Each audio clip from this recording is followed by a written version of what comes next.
two, a three. Take me out to the ball game. Take me out to the crowd. Buy me some peanuts and Cracker Jack. I don't care if I ever get back. Oh, it's root for the Cubbies. If they don't win, it's a shame. For it's 1,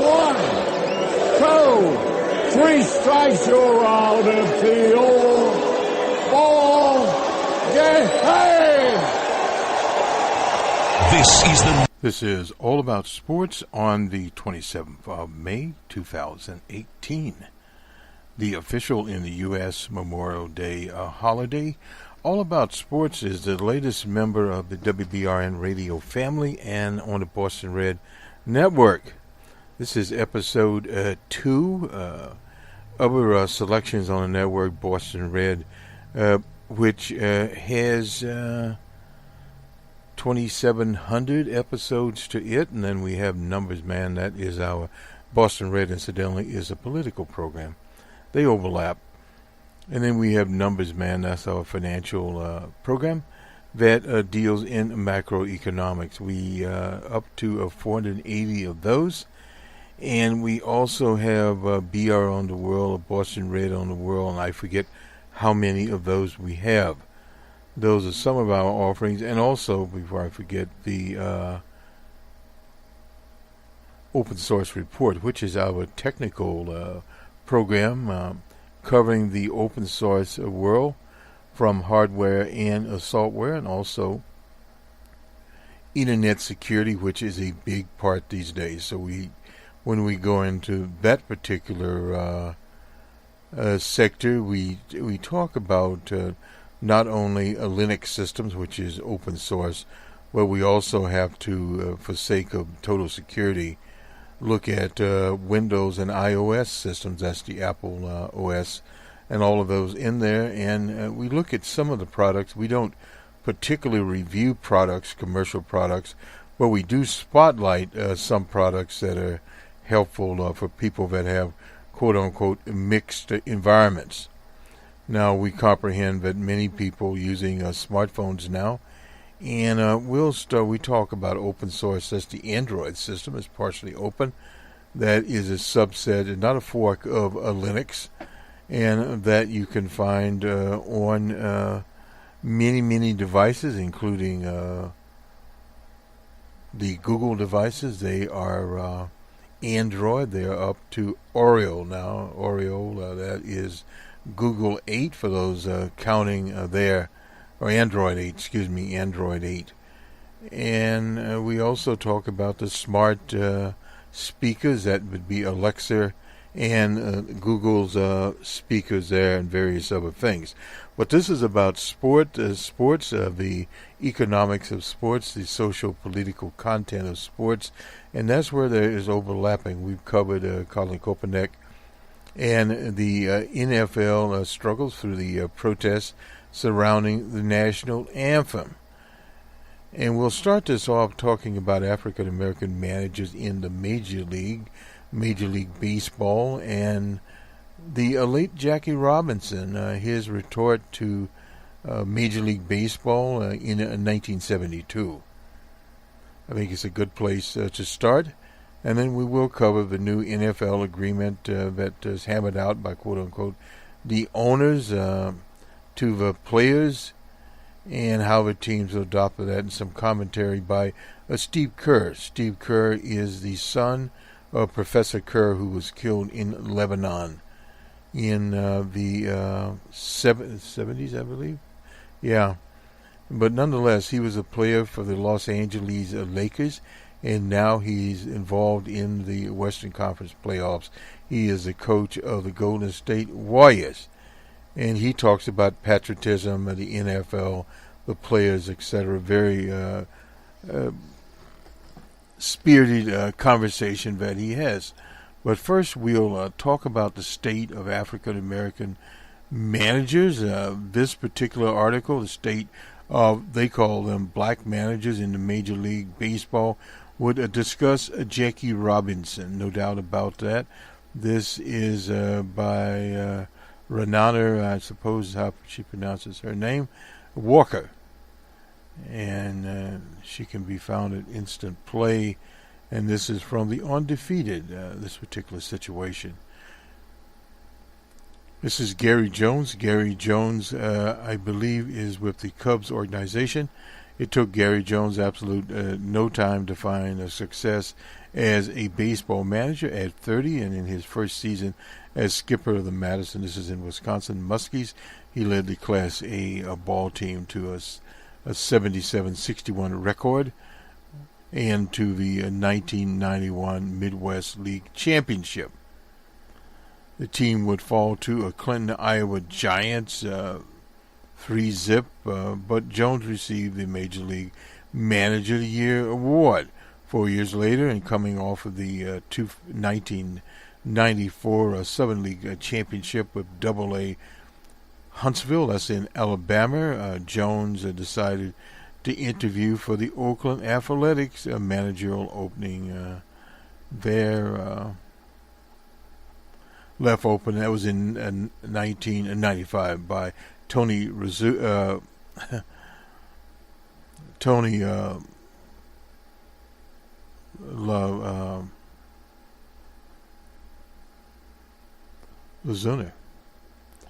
know why I'm mispronouncing Tony's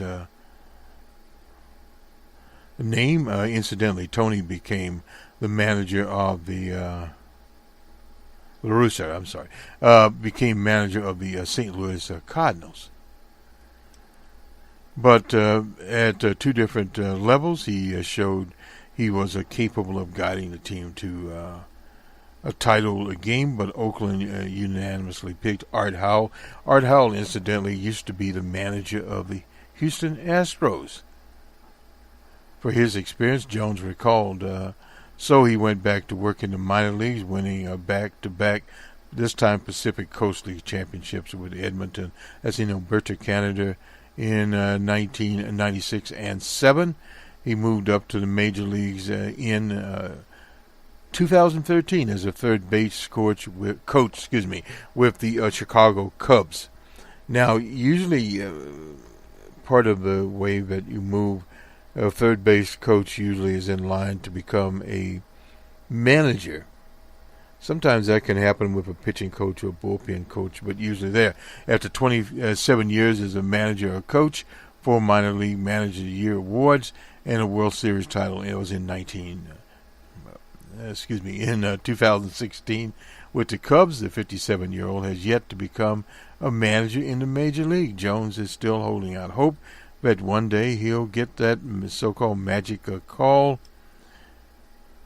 It is still an aspiration of mine to manage at the major league level, Jones said. I feel like I paid my dues. You pull up my bio and my history, and most of the teams I've been involved with have normally been winning teams, whether it be at the minor league level or the major league level. The Cubs finally got to the World Series and won the World Series in 1996. Jones, who is managing the Lehigh Valley Iron Pigs, that's the Philadelphia Phillies AAA affiliate after the Cubs let him. I didn't know that they let Gary Jones go. In 2017, is asking a question that many African Americans aspire to manage at a higher level have been asking for the past 50 years. The Undefeated, in collaboration with ESPN's Stats and Information, studied the opportunities for African American skippers and minority managers that have been afforded since the Hall of Famer Jackie Robinson called out in the Major League Baseball for his lack of black managers. That was in October 15th of 1972. That's the second game of the World Series. I'm extremely proud and pleased to be here this afternoon, Robinson said, who died 9 days later. That was before 53,000 people at Riverfront Stadium, that's in Cincinnati, Ohio, was at the time. But must admit, I'm going to be tremendously more pleased and more proud when I look at a third base coaching line one day and see a black face managing in a baseball. It's like Robinson would be disgusted by now of a little change of progress that has been on this unique problem affecting African Americans. 16 African American men have ascended to manage since he spoke out, filling 27 jobs, 10 interns, and 17 full-time. Over the past 200 and over that period, 224 men were hired to fill 470 openings. Many jobs came open several times, no doubt about that. We think of Dusty Baker, who was with the Nationals, and they had some winning teams there. He hasn't been getting any calls.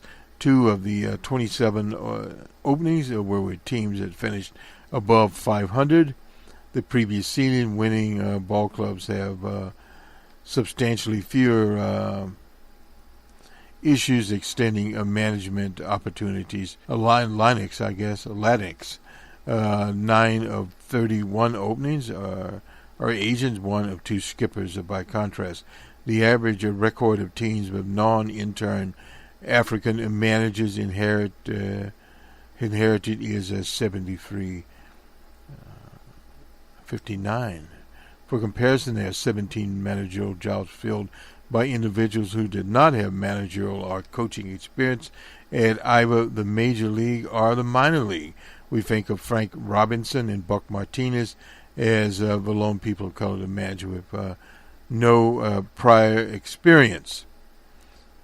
But Mr. Robinson was one hell of a manager. 6 of the opportunities, 35.3%, were with winning teams, and European men filled 5 of those 6 openings. Aaron Boone of the New York Yankees, who is the latest example. Martinez was alone a person of color without experience to take over a winning team when the Blue Jays hired him in 2000. That's 18 years ago. Of the 27 times when an African-American manager had been hired, only 2 involved an organization with winning records. That's very important there also. But among the 15 European managers with no previous coaching experience at any level who were hired, 5 of them were handed teams the reins to above 500 ball. And this just shows some of the teams here, some of the managers. Jim Firgo in the Los Angeles Angels. It was in 1978, 25 and 21 Drucker with the Houston Astros. 1996, 82 and 80, that's roughly 500 ball. Buck Martinez, he was with the Toronto Blue Jays in 2000 and 2000, 83 and 79. Mike Matheny with the St. Louis Cardinals, that was 2011, 90 and 72. Brad Amos with the Detroit Tigers at 2013. They were, 93 and 69. And Aaron Boone in 2017. The Yankees, 91 and 71. What Major League Baseball has done since Robinson called out the league, and its biggest stage is to commit to the image of change in the absence of real change. And we have a lot of the image around these days. If only Robinson's request had been, but African-American managers be in the game, then the NFL would have patted itself on the back. Robinson and other African-American players and coaches were asking for equal opportunity to succeed when they get those jobs. And when one considers that 25 or 27 jobs African managers have come into are losing teams, and men who have been toiling for 30 years. In 1999, the NBA established the Bud Selig rule, named after the former commissioner Bud Selig. He owned the Milwaukee team there in Milwaukee, the Brewers. which required teams to interview a person of color for high-ranking positions. 2 years ago, the Pittsburgh Pirates director of player personnel, Tyron Brooks, helped the league create a front office and field staff diversity pipeline. Just before the start of the last World Series, the inaugural NFL Baseball Diversity Fellowship program was launched to attract, recruit, and retain people of color and women. Major League Baseball has and continues to rely on symbols of racial progress in the absence of racial progress. That's from David Leonard, a professor of the Department of Critical Culture, Gender, and Race Studies at the Washington State University. So here we have Jackie Robinson pointing out the persistence of the color line in baseball. It continues to be used by Major League Baseball as a symbol of change. Yet he isn't ever heard. That his concerns and protest demands were not heard the last 46 years. So I think it speaks to the investment in a symbolic change in absence of absolute change. We have to always watch out for that. That is not unusual, period. When Ernie Banks and Mr. Cub filled in for the Cub manager Whitey Lockman after Lockman was ejected, it was in May 8th of 1973. Banks became the first African American to manage in a major league in any capacity. For this study, men who manage in a single game will be acknowledged, but they were credited with a win or a loss, and they weren't counted in the study statistics. One game. Oh boy. This was much longer. I had looked at this. It had been a few weeks ago. Let's see if we can get back here.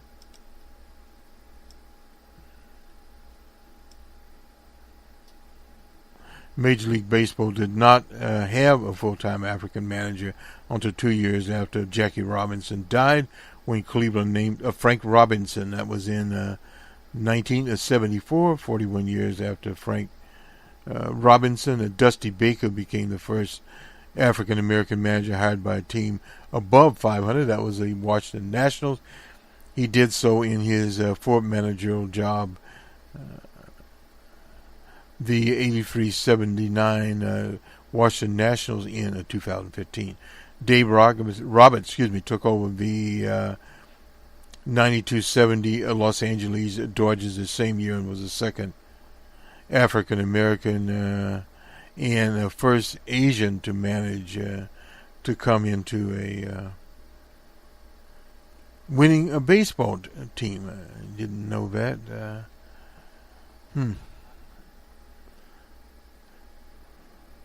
Was the second. I see. Okay.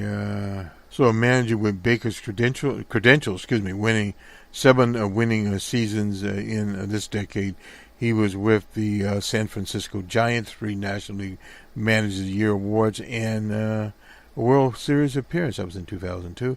Didn't inherit his first winning team until he was 20 years into his managerial career.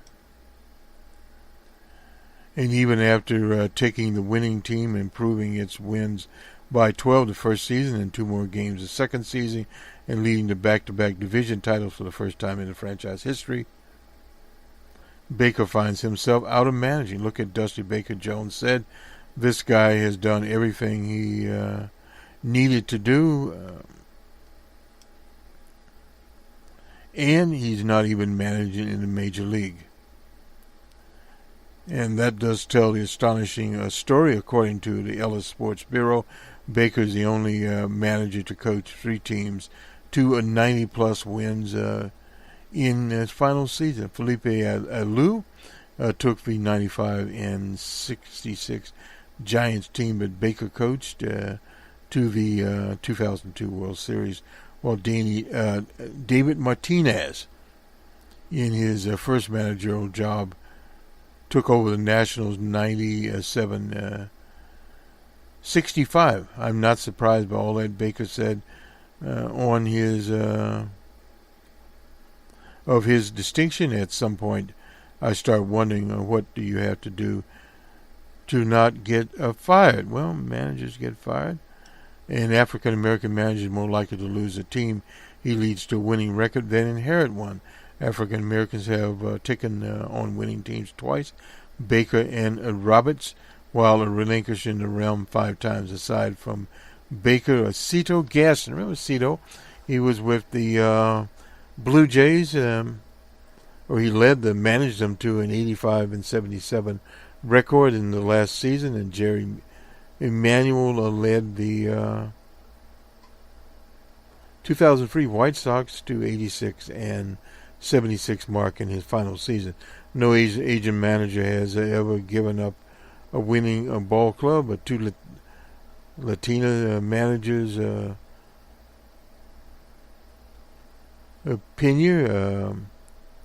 Pinella, with the Yankees, 90 and 72, the Reds, and the Mariners. There was Lou Pinella there, and Corellas with the Phillies. They were 43 and 42. That was in 1993. I don't think one could look at the landscape and see one progress into a system of cultural mediocrity. Something that sports likes to describe itself as. In reality, we see example after example of success that doesn't translate into opportunity. Baker speaks to how African American managers and African American coaches across different sports are not credited for success. The success that is attained to other factors: the general manager, the player's performance, etc. You'll hear people who will just justify the persistent color line, and they'll say, well, African American managers haven't been successful. When has anyone ever said, look, all of those European managers who were unsuccessful, I guess, will not hire any more European managers? That's been an old thing in many, many places. These are there are perks and peaks also to being a European man with no managerial or coaching experience when it comes to big league positions. That hiring trend has taken off since 2012, with 8 men being hired to take over as skippers in the past 6 years. 6 managers of color, all of whom have coached or managerial experience, have been hired on a non-interim basis in the same span. All but 3 of the job searches have a candidate of color with coaching experience. Consider the Rockies, the Miami Marlins, and the Milwaukee Brewers. It should be noticed that no one was considered for the job in Miami, where the general manager there, Don Jennings, took over, and when Craig Counsell, the team's special assistant, took over the realm.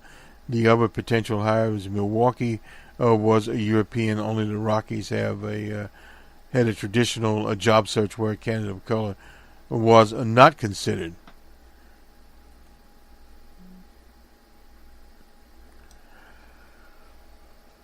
Leonard, along with Richard Lapchuk,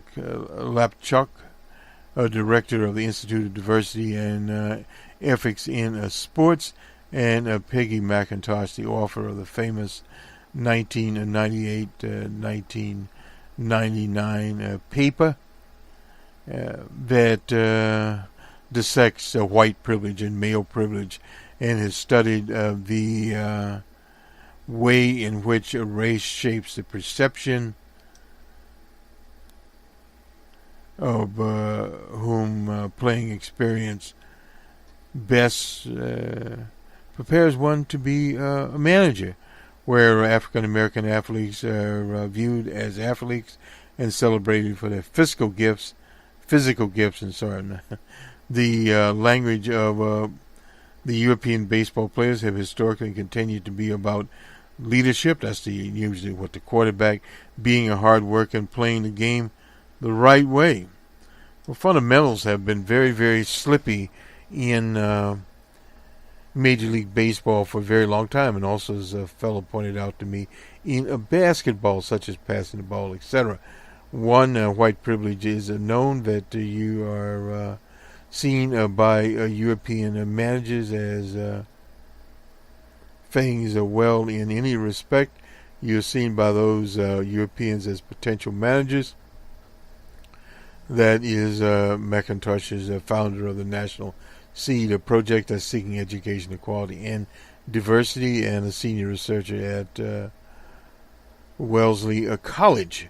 She said via email, another white privilege is to know if you are as a white person are appointed as a manager. Otherwise, you will feel it's appropriate to do what you ask. Very bad picture, isn't it, when whites have been given the conviction that they are cut out to be, i.e., created to be a manager, sort of like the American Manifest Destiny. This is an interesting article, very good for scripting. There's always been justification hiring Boone over Merlins. I'm not sure who won 3 World Series in 5 years as a hitting coach for the Giants. Speaks 5 languages and a former Yankee. Mullins, I suppose.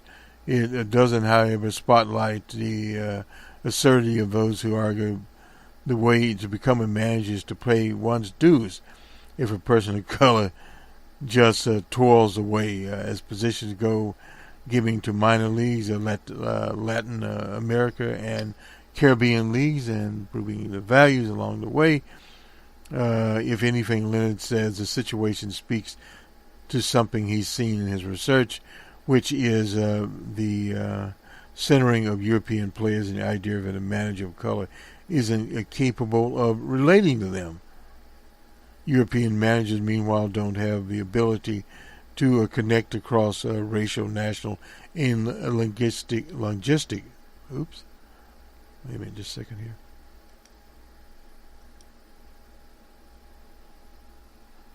Hope I didn't do my studying.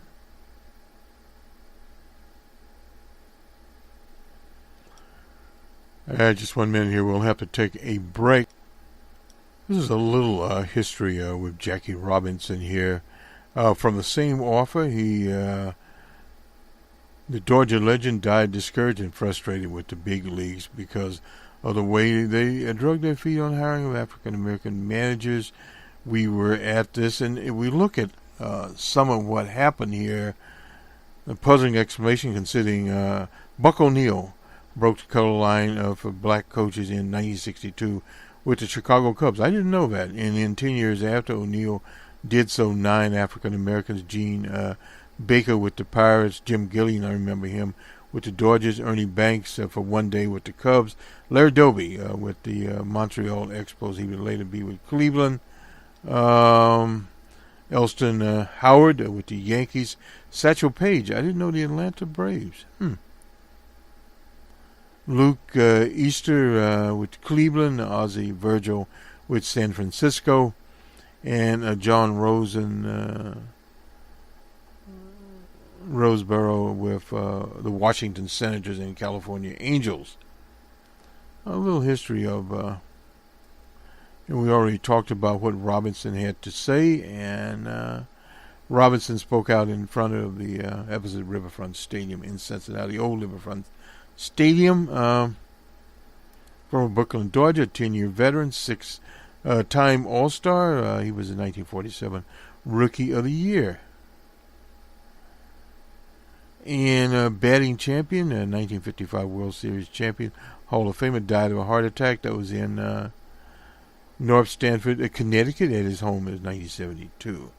We remember dearly that loss of Jackie Robinson. See if we could find a little to bring out of this. It's undefeated, and we'll see what we can get by this offer here.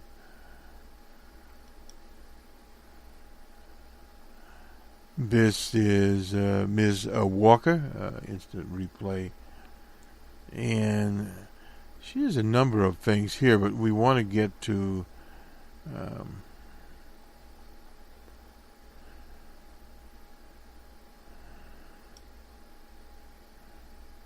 the Jackie Robinson one. This is the undefeated, incidentally. Here we go. Oh, we need to do this. We will. Here we go. Back to the state of African American managers.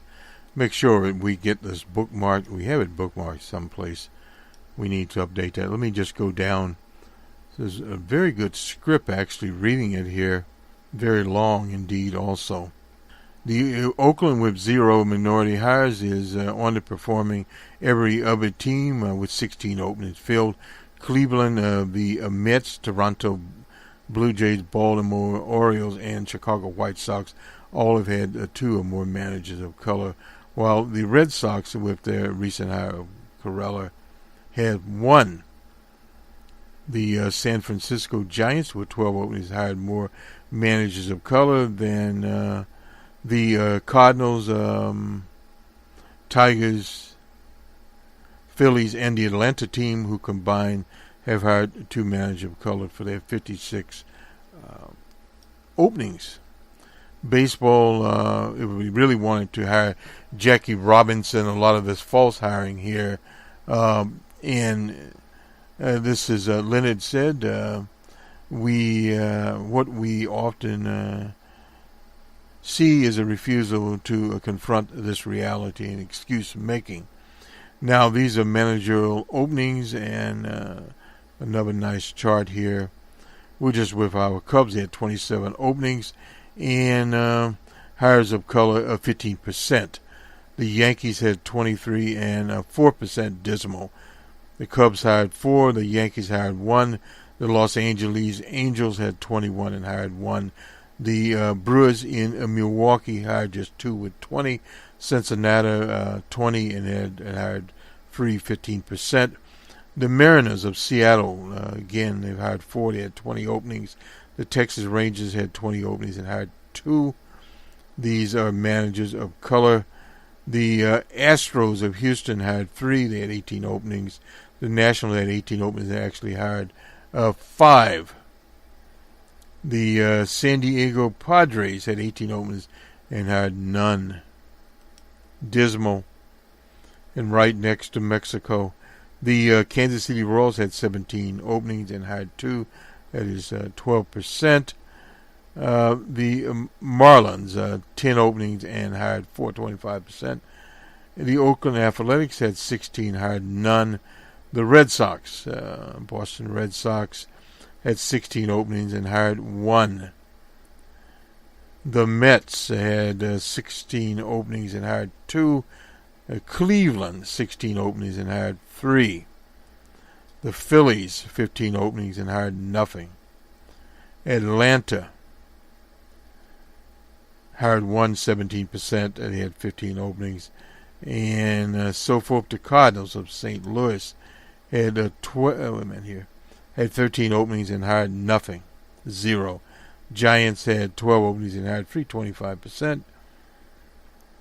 The Twins of Minnesota had 8 openings and hired none, 0. The Rockies had 7 openings and hired 14. The Tampa Bay Rays had 5 openings and hired 1. African American skippers are going to bad teams because they want managers, and they know when the next opportunity will come. Said Jones, often a lose-lose. A blue blood team simply does not afford African American managers a chance to manage their baseball clubs, and even some historically bad franchises haven't opened the doors to groups over the past 4 decades. Robinson would not be pleased, no doubt. Fundamentally, the lack of diversity, and this goes to the top, the general managers and other front office personnel have consequences in team managerial choices. Both Leonard and Lipchuk warned to continue to create change. Critical conversations need to be held. This is one of the reasons we're doing this feature on All About Sports. Racial bias about African American intelligence persists and manifest in new forms today in the conversations surrounding recent trends that managers be invested in and understand analytics. Well, students need to be invested in and understand analytics. The coded language and stereotypes that privilege European candidates are being better prepared for a game about computer formulas and probabilities are used to justify why certain individuals are picked over others. Now, granted, there are some managers in Major League Baseball, European managers, that don't give as much priority to analytics or statistics. We'll just call it statistics. Two ways of looking at it. We deal with a lot of probabilities around here, and if you look at all the ESPN picks, particularly in the NFL over the long haul or any of the others, they turn out not to be very well done. This history is repeating itself, as 50 years ago the league was being called out by players and media and coaches. History doesn't repeat itself, people do. Joe Black took to the Chicago Defender in 1968 to call out the league the way Maury Wills did a year later in the Philadelphia Tribune. Bill White told the Tribune Claude Harrison on May 27, 1969. I figure it's time, at that time the term Negro was used, and today we only apply that to Mr. West, the rapper. Anyway, to be more baseball than merely players. But it will take owners with guts to name a Negro manager, and it shouldn't be a showcase job. First, it should be picked because the man is the most qualified, not a Negro, but as a man who can win. Jones on April 14, 2018. Let me clarify myself here. I wouldn't want to be given a job because there was a African-American owner, African-American GM. So there's some linear notes here. When the Expos became the Washington Nationals, there were the Expos in Montreal, Canada. Frank Robinson maintained his managerial job and thereafter doesn't count as a new job. Lou Pinella's family descends from Spain, but culturally he considers himself a Latino, which is why he is considered a manager of color in these findings. Lou is considered actually a Cuban. That's kind of interesting here how they did this. But anyway, nonetheless, that is how we're going. Let's see if we can get this paper here when we were through here the first time.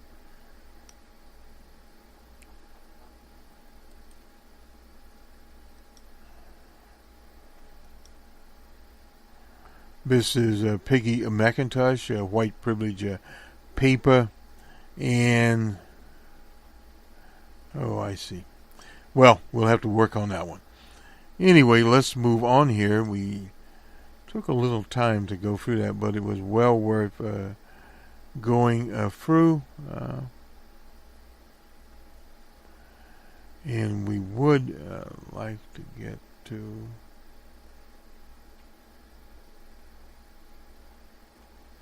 the NFL. Here we go. This is probably short and sweet. This is what the NFL mandated. Players stand on the field for the national anthem. This is from ABC, of all people. Mr. Colin Kaepernick started this. The NFL Commissioner, Roger Goodell, announced Wednesday that football players who are on the field will need to stand for the national anthem, capping months of controversy and coming in the wake of a series of player protests. The policy adopted today was approved in concert with the NFL's ongoing commitment to local communities and our country, one that is extraordinary in its scope, resources, and alignment with our players. Goodell said in a statement, "We're dedicated to continuing our collaboration with players to advance the goals of justice, fairness in all corners of our society." Again, this is parallel to much of the ado honoring Jackie Robinson. Goodell said that when the new season kicks off in the fall, all players, NFL team personnel, shall stand and show respect for the flag and the anthem. He said players who choose not to stand for the anthem under the new policy, which was panned by the players' union, will be allowed to remain in the locker room. The Star Spangled Banner is completed. The Frisco quarterback, we're familiar with him, Colin Kaepernick, and he in 2016. A picture here of Jerry Jones actually kneeling with his team. We congratulate Mr. Jones on that effort. The previous policy required players to be on the field for the anthem, but only that they should stand. Teams will be subjected to fines, or team personnel define the new policy. However, Christopher Johnson, chairman of the New York Jets, said he will not stop his players from continuing to take a knee. He is the brother related to the right winger Woody Johnson of the New York Jets. Oh, he's the brother. Okay. Says the players have a right to protest big complicated issues the nation is struggling with. And it's basically that is it. The players have shown their patriotism through social activism and their community service in support of military law enforcement. And yes, through their protests to raise awareness about issues they care about. That's the NFL Players Association. Said the league officers did not consult with the union in the development of new policy. The vote by the NFL club CEOs today contradicts the statement made to our player leadership by the Commissioner Goodell and the chair of the NFL Management Council, John Mara, about the principles, values, and patriotism of our league. The statement reads, "Our union will review the new policy and challenge any aspect that is inconsistent with the collective bargaining agreement." So stay tuned on this. And the commentary from Steve Kerr, who is the manager or the coach of the Golden State Warriors and the son of Professor Kerr, as we said earlier, who was killed in Beirut in a massive bombing there, using the anthem as fake patriotism, nationalism, and scaring people. This is from Sports Illustrated article here on the 24th. The coach called the NFL's new national anthem policy idiotic while talking with reporters ahead of Game 5 of the Western Conference Finals. Under the new policy won't go into that courage. No stranger speaking out against DJ Trump, and he's also supported Colin Kaepernick. In October of 2017, he told the Pod Save America cast that he believes Kaepernick is being blacklisted, no doubt about that, by NFL teams. Not the first time. In fact, DJ Trump spoke of the unthinkable. The president has never done this, that citizenship in the United States is conditional, if you believe that. It's just typical of the NFL, Kerr said, according to Anthony Stater of the Atlantic. They are just playing to their fan base, basically just trying to use the anthem as a false patriotism, nationalism, and scaring people. It's idiotic, but that's how the NFL has conducted their business. I'm proud in this league that understands patriotism in America is about free speech. That's the reason we use the concept around here the flag and the Constitution, because the Constitution is much more important than the flag. The flag is just symbolic. The Constitution is the quote-unquote the fabric that holds the American society together, although it is very flawed. If you remember in the Constitution, African Americans are just three-fourths of a human being. Our leadership in the NFL understands that NFL players are kneeling. They are kneeling to protest police brutality, protest racial inequality. They weren't disrespecting the flag or the military, but our president decided to make it about that. The NFL followed suit, pandering to their fan base, creating this hysteria. It is kind of what's wrong with our country right now. People in high places are trying to divide us, divide loyalties, and make this about the flag, as the flag is something other than it is really is. While which is a representative of what we are about, which is diversity, peaceful demonstration, and the right to be to free speech is ironically an actual situation there. And let's see if we can. I'm not sure we'll get this statement. This is just on Twitter. Anthony Slater here on Twitter, and the quote is here, and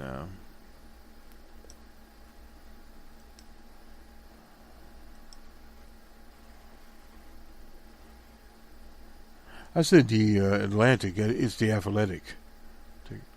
The San Francisco Bay Area was the magazine, and here we go. Up here, Anthony Slater.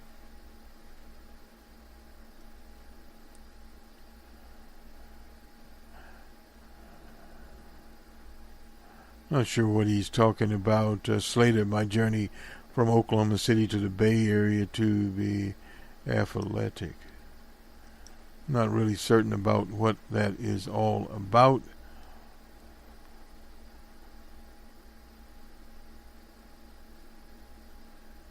Anyway, we'll leave it at that. Let's take a pause now, and we'll do the sports. Hold on. This is Steve Kerr's team, the Oakland are the Golden State Warriors. They won their game. Now the series is tied 3-3. This is a Western Conference Finals. 115 for the Warriors and 86 for the Rockets of Houston. Very interesting. We also have a soccer score here where we're at it. Real Madrid, 3-1 over Liverpool. So a little bit of everything popping in here. And let's look at, I think the NFL had any games. No. Tonight we have the Capitals and the Golden Knights of Las Vegas, I believe, yeah. Will show up there. Anyway, to Major League Baseball, games are played on Saturday. The Atlanta team was in Fenway Park. The Red Sox 8-6. The D-backs were in Oakland. Oakland shut them out 3-0.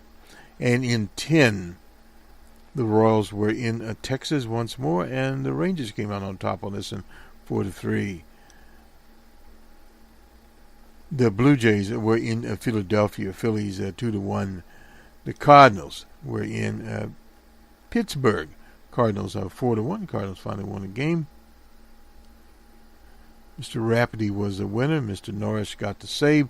The White Sox were in the Motor City. White Sox 8-4. The Mets were at the Brewers in Milwaukee, and it was all Brewers. I guess he didn't drink as much beer. 17-6. The line score was 19 hits for the Brewers, 12 hits, and 2 errors for the Mets of New York. The Nationals and Marlins. Nationals are 4-1. The Orioles and Rays in Florida. It was all Rays in Tampa Bay, 5-1. The Astros in Cleveland. It was Cleveland 8-6 over the Astros.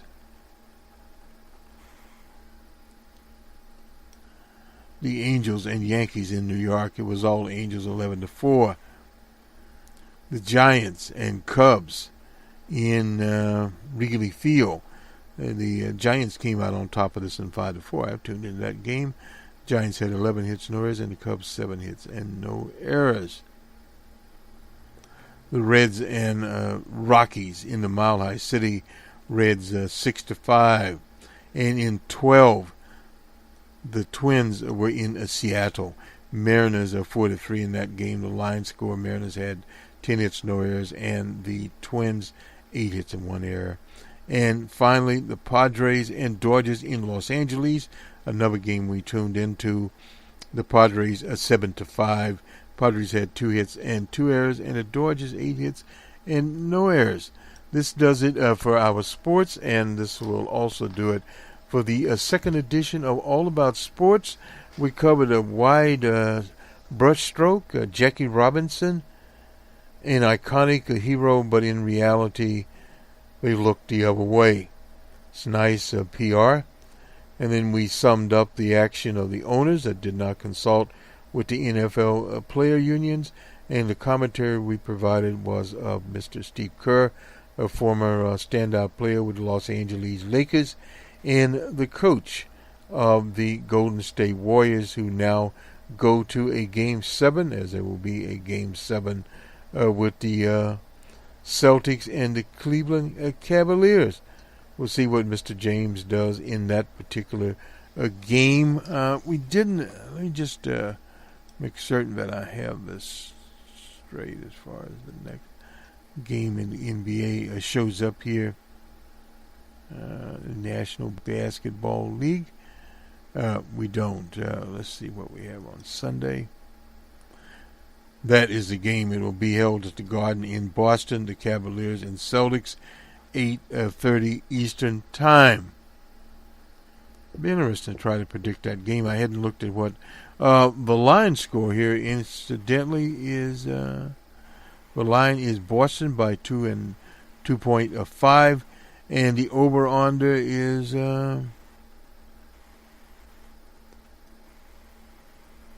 me just make sure. 99.5. I thought that's what we had there. So, I guess if you bet this game, they're betting on a lot of offense there. 99.5 is not a bad bet. That's the over, and they're going to be under that. It'll be very interesting how the defenses interact there, and I really haven't studied these teams enough, but what we do know is that the Celtics have been explosive, and so have the Cavaliers. But is your bet safe with the under? Is it bet with safe with the?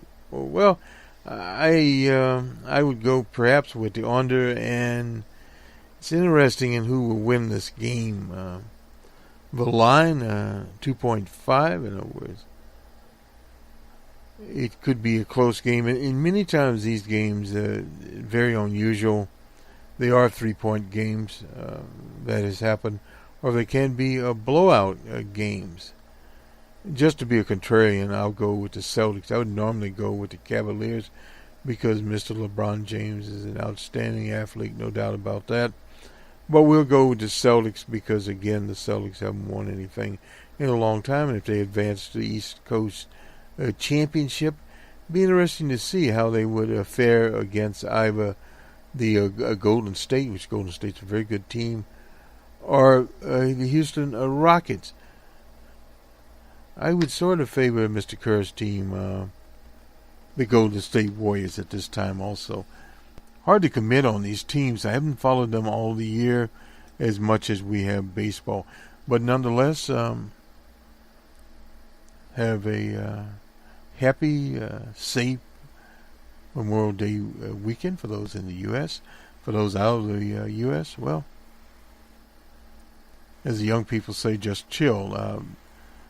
This has been All About Sports from WBRN Radio and on the Boston Red Network. Now, this will also play tomorrow as special programming on some of the other outlets because it is political on the Boston Red part of our particular programming schedule.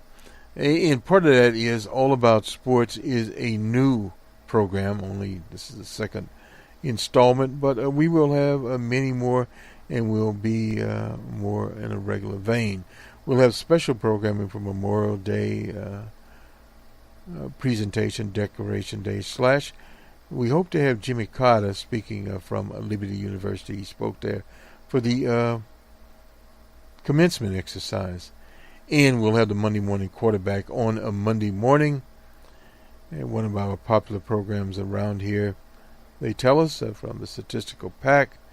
And we'll be future broadcasts. We'll talk more about statistics, and we'll try to get Professor McIntosh's study up here also.